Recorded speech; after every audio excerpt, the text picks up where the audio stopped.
Hello everyone, this video is on the ability to see what others can't see and to process what we couldn't process before, but now we have the ability to process.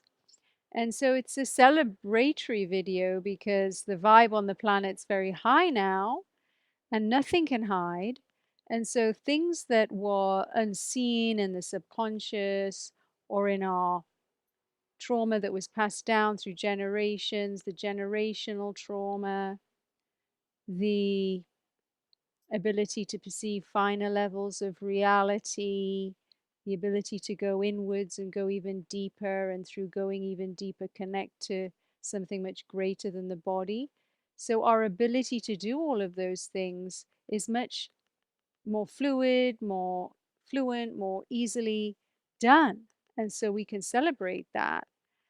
And maybe partially due to the generations that went before us that dissolved things that we didn't have to dissolve in this lifetime. And so we're now just doing the finishing touches. And so I know that sometimes we can look around and go, oh, there's a war, or there's childhood trauma, or there's generational baggage, and wherein we can perceive that we're not where we want to be. But that's maybe a misunderstanding of the shaking that's going on, because the world's being shaken and the residue, any remaining dirt, any remaining ignorance is coming up to be shown to us. And through looking at it and being able to see what we previously couldn't see, just the very act of seeing. And because we have a higher vibration on the planet and our awareness is very charged, just by seeing it, it can then dissolve. So the first step is noticing. I mean, let's not forget the power of noticing. And so the shaking starts to pull up things from the subconscious, things from the past, things that we didn't have the ability to see. And then we can not hide. And so this is a theme in a lot of my videos, non-hiding. There's nowhere to hide right now. There really isn't anywhere to hide. If there's any darkness within an individual, a corporation, a family unit, a past lineage, it's going to be shown, and we're going to have to deal with it. And this is good. It can sometimes lead to the mind freaking out, going, oh my God, there's so much to process, there's so much going on, I can't do it, and other people can't do it. But I'd like to move us into a place where we know that we're being taken care of, and there's a reason it's being shown to us now. And we clearly have the capacity to process it.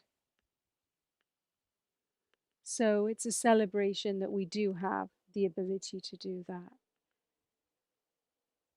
And we're able, through our communal living, to mirror one another and show each other parts of ourselves that we can't see on our own. And that's wonderful. That's why we do so well in relationships, because any relationship, whether it's with an organization, whether it's with a husband or wife, whether it's a friend, whether it's a unit, whether it's a work situation, everything's going to mirror us. It's going to show us things by how we react to those things we see. It's going to show us things that maybe we haven't healed within ourselves. So relationships are great. Even if it's painful, they're great, because the other person is just going to point. That is about to be dissolved. They'll poke at you, and then whatever residue needs to come to the surface is going to come up. And we have to learn how to be with anger. We have to learn how to be with resentment. We have to learn how to be with confusion or uncertainty or fear or sorrow. We have to learn how to be with it while simultaneously knowing that it's going to pass in its own time, and knowing that the lesson is in the sorrow, the lesson is in the anger, the lesson is within every single emotion that we feel. The lesson isn't waiting for us after it's passed anymore.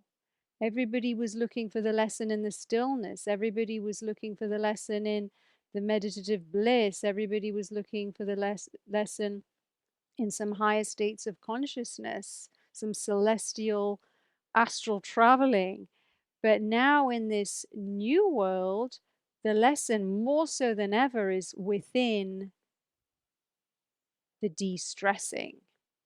Everything is beautiful and has a lesson within it, but more so than ever, now that this stuff is coming out, it's not just a waste product. It's not just something we need to get rid of so we can get back to our happiness or our bliss. It's valuable. It's gold. And if we look into it, sometimes we can just go through it just by looking non-judgmentally at it and allowing it to be as big as it wants to be, knowing it will pass in its own time without being afraid of it.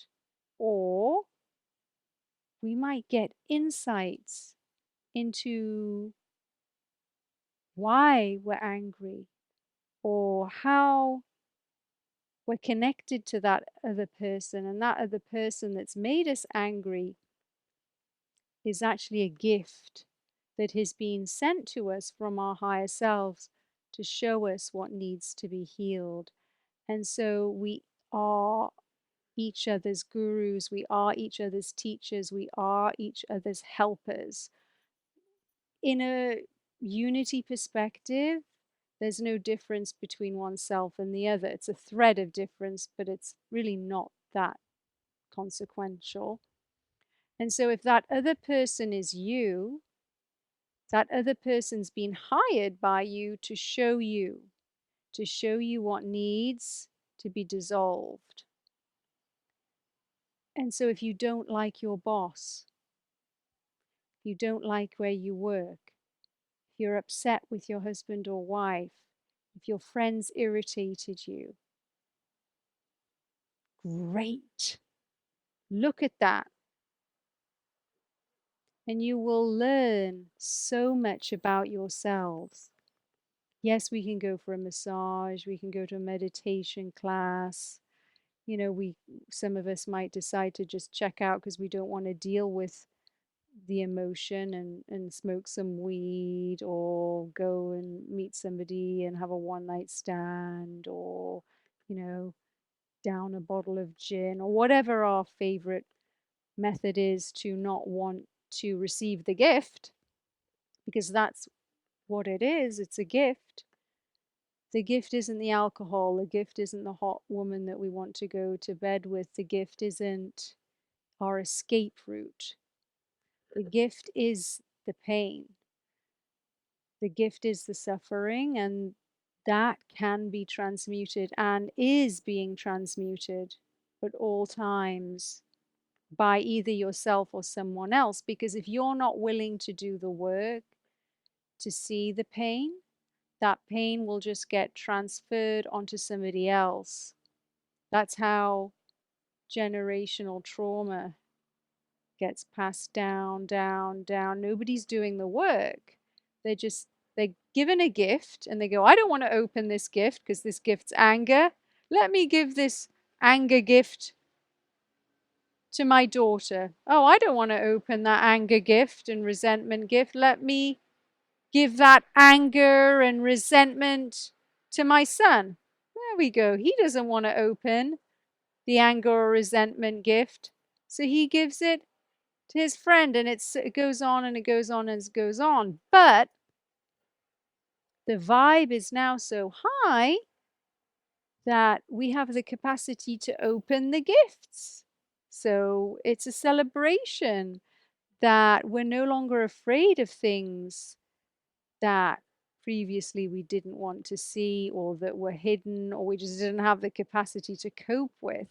We're really lucky these days because there's amazing therapists and healers and ways of dissolving stress.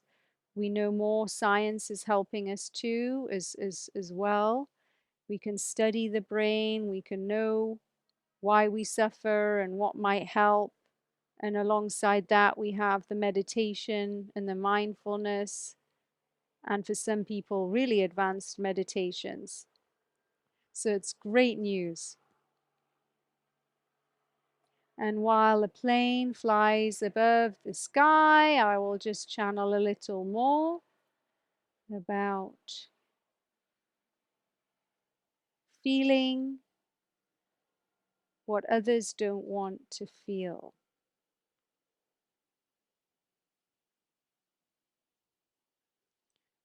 Well, it's to do with timing. There's a time for everything, and there's sometimes a time where we don't want to feel and we'll push it down. So, for example, we're shopping, we're about to buy some yogurt, choosing should I have strawberry, rhubarb, or, plain. And then a memory pops into our head about our friend that's no longer speaking to us after 10 years, even though we really loved them. And a sadness arises. And then maybe a tear wants to fall. But we are embarrassed because we're in a supermarket and we don't want people looking, so we just shove it down and we go, okay, I'll just have strawberry. No, I don't want strawberry yogurt. I want to go and get some ice cream. I'll make sure it's double chocolate chip with caramel and just get that. And then we go home and we just eat, eat, eat, eat, eat, eat, eat. And then the sadness, you know, doesn't go away. And so we eat, eat, eat, eat, eat more. And then we think, well, that's not working. I'm just going to call up somebody, I'm going to talk to them. Maybe they can make me laugh, or I'll go on my dating app because I don't want to feel sad. Because we perceive that the timing's not working for us. So, where does that sadness go? Well, it gets pushed down and some of it gets stored within us, but some of it goes into the collective. And somebody else that maybe doesn't have the ice cream, doesn't have the app, and maybe there's no food substitute, and has the courage, will start to cry and won't feel ashamed that they're crying, won't feel annoyed that they have emotions, and they might start to feel angry and upset and think it's theirs, but it's not. And they cry for you. People cry for you all the time. When you push down emotions, they don't just disappear, they go elsewhere. They go within your cells, they go within your subconscious, they go to someone else. They go infect your mind and personality in ways that are unfathomable. They infect your body, they can lead to illnesses. They can infect your marriage, they can affect your children, they can infect the people that you work with in the office if you're in an office. They are always there are always going to be consequences to repression. And so people feel things for us. And so let's thank the people that are feeling things for us.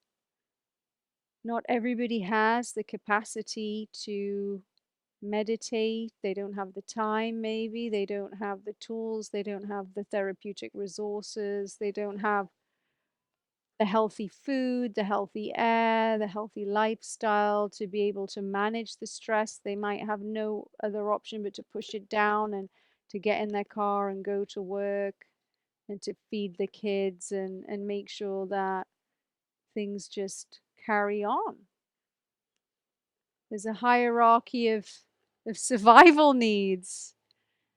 And to break down and cry is a luxury sometimes. And that's why we have war veterans with PTSD. They don't have the luxury in a war zone to break down and cry. They have to repress it. They have to compartmentalize it, get shared in the collective, and some of it will follow them home.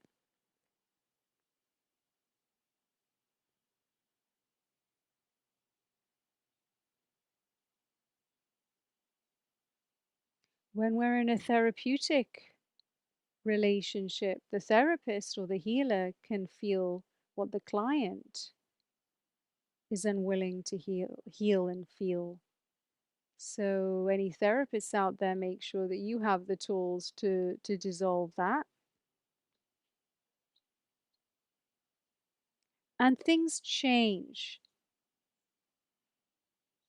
Disappointment doesn't always look like disappointment. Disappointment can be transformed into a personality disorder. Um, so, for instance, you could be a disappointed child, disappointed that there's so much pressure on you to perform in a capitalist society that you have to put on an act and disassociate for yourself, and you might develop narcissism as a byproduct of that environment. And then when you interact with other people, you will attract people and interact with people who you can take advantage of and who you can manipulate and who can give you a supply of attention. But also, the person that you're interacting with has a wound and will allow that interaction to take place because they're not willing to feel that people pleasing has a source. People pleasing, rescuing, not setting boundaries, allowing narcissists into their life and narcissistic behavior has a source as well. And I've done other videos on that. And so if you have a narcissist, it's not like we're just one dimensional, but just for this example, let's make us one dimensional. You have a narcissist and you have a people pleaser, or somebody that's dissociative and likes to see the best in everybody, even though there's positive and negative in personalities. Those two people attract one another for a reason, to show each other each wound. And when the vibe's high, we start to be able to see the dynamic. The people pleaser starts to see, oh, I want to change this person, but that's not going to work. I need to change myself. The narcissist may, because the vibe's high, realize that the grandiosity is just hiding childhood wounds. And so that interaction is inevitable, and there are many co-creations, and people are feeling parts of one another which the other can't feel. They're both feeling like disappointment, but it's expressing in a different way. It's expressing in a different kind of disorder, and there's no one disorder's better than the other. We're all disordered. We're all wounded on one level, on a personality level. On another level, we're transcendental divine beings that are untouched by all of this anyway.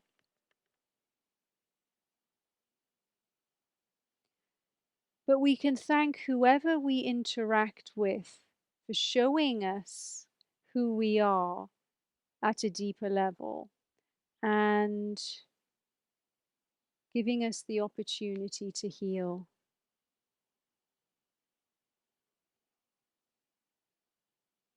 So I'm going to just do a prayer.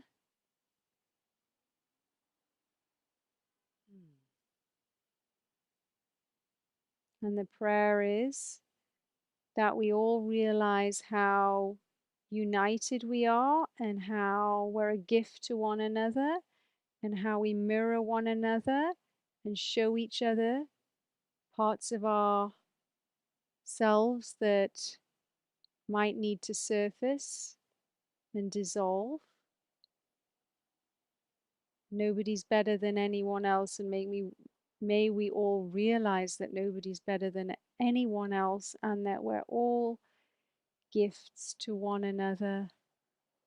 And may we pray and thank everybody who has the capacity and the tools to dissolve stress that we can't dissolve for ourselves.